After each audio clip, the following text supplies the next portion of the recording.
Mas Nyarwi, ada juga yang mengatakan bahwa untuk Pilpres sebenarnya masyarakat sudah tahu ini pilihannya apa. Berhasil atau tidaknya debat Capres dan Cawapres tidak terlalu memberikan hal yang signifikan atau mungkin anggapan tersebut salah? Ya, kalau itu tergantung karakter pemilih ya. Tapi overall kalau kita lihat di beberapa data survei ya, misalnya saya juga pernah dengan tim melakukan beberapa survei gitu, itu rata-rata ya orang yang sudah punya pilihan itu sebelum kampanye ya, itu tidak lebih dari pemilih loyal atau fix, nggak lebih dari 20-an%. Jadi ada lebih dari sekitar 60-an gitu, sebenarnya kan dalam proses dia akan menunggu.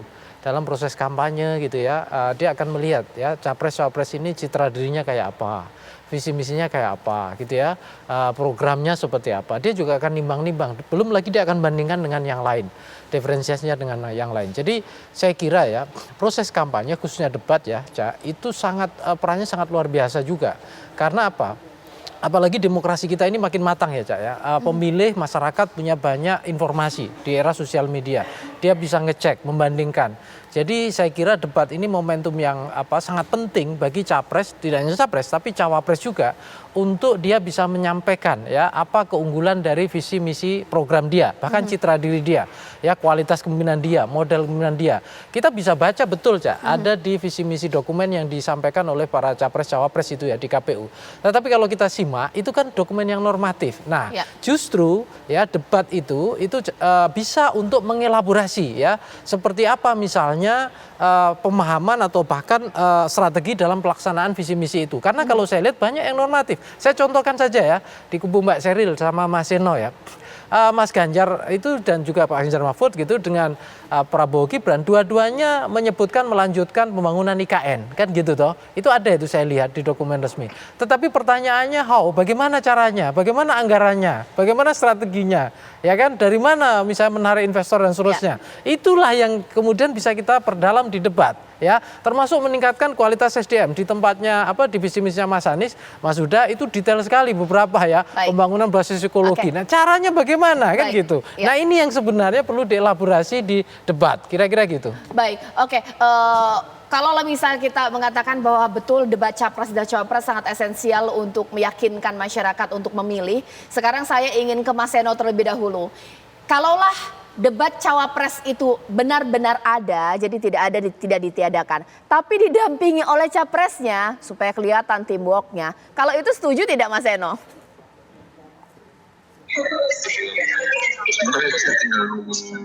Dilaksanakan oleh KPU sebagai penyelenggara. Mas Seno, suaranya tidak terdengar jelas ya. Noise-nya begitu kencang. Halo? Ya, Mas Seno boleh diulang? Ya. Ya.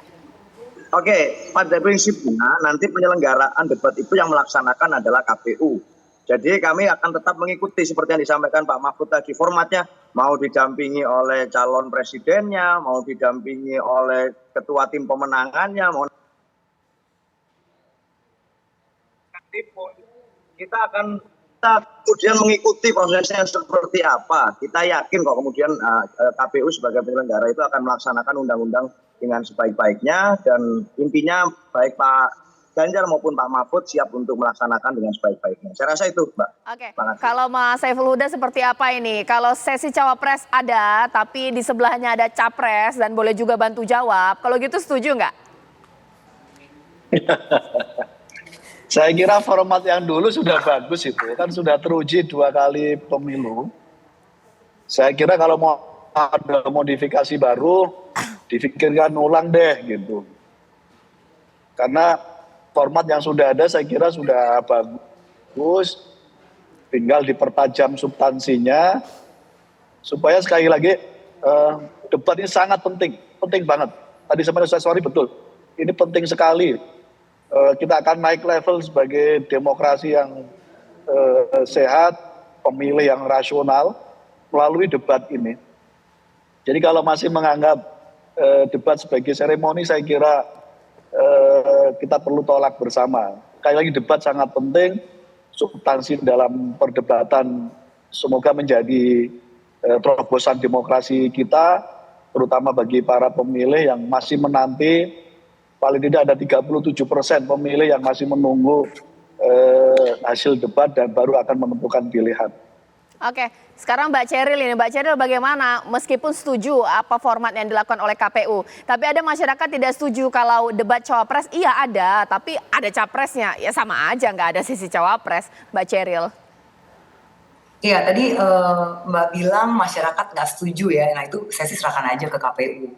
Karena masyarakat yang mana nih? Kalau kami yang jelas, kami berfokus mempersiapkan paslon-paslon kami, apapun formatnya. Jadi mau formatnya seperti 2019 yang 3 kali capres dan 2 kali cawapres, ayo kita siap. Mau formatnya yang seperti sekarang lagi dipolemikan, kita juga lebih siap ya. Jadi apapun juga kita siap karena sekarang fokus kami adalah bagaimana mengelola visi misi ini. Dan apa sih alasannya kenapa Prabowo Gibran ini rajin sekali belusukan?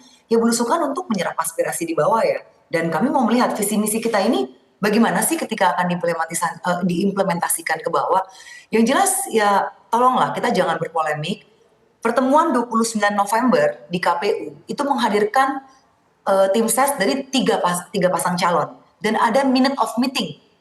Jadi tolong ini di sini kita jangan berpolemik. Kenapa hanya kubu paslon nomor 2 yang seakan-akan ada ada kepentingan konflik of interest dengan keputusan KPU terkait debat ini. Yang mana dari pihak kami bahkan tahunya sekarang yang baru diputuskan betul-betul ya.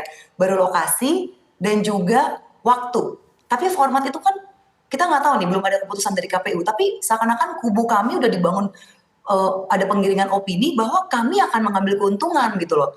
Sedangkan ya ada minute of meeting ya. Silakan nih wartawan kejar. Ini siapa yang minta seperti ini gitu loh. Jadi ya kita tolonglah, kita fokus lagi nih ke esensi pemilu apa. Saya setuju tadi di sini Mas Seno, ada juga pengamat, ada dari PKB juga mengatakan kita fokus visi misi. Dan udah masing-masing calon kita siapkan aja calon kita apapun formatnya. Karena dari kubu kami nggak ada tuh mengharuskan format A, format B. Karena ya ini dua-duanya paslon kami adalah orang-orang yang sudah berpengalaman dengan debat. Ya, baik, terima kasih Mbak Ceril, terima kasih Mas Seno, Mas Saiful Huda juga terima kasih.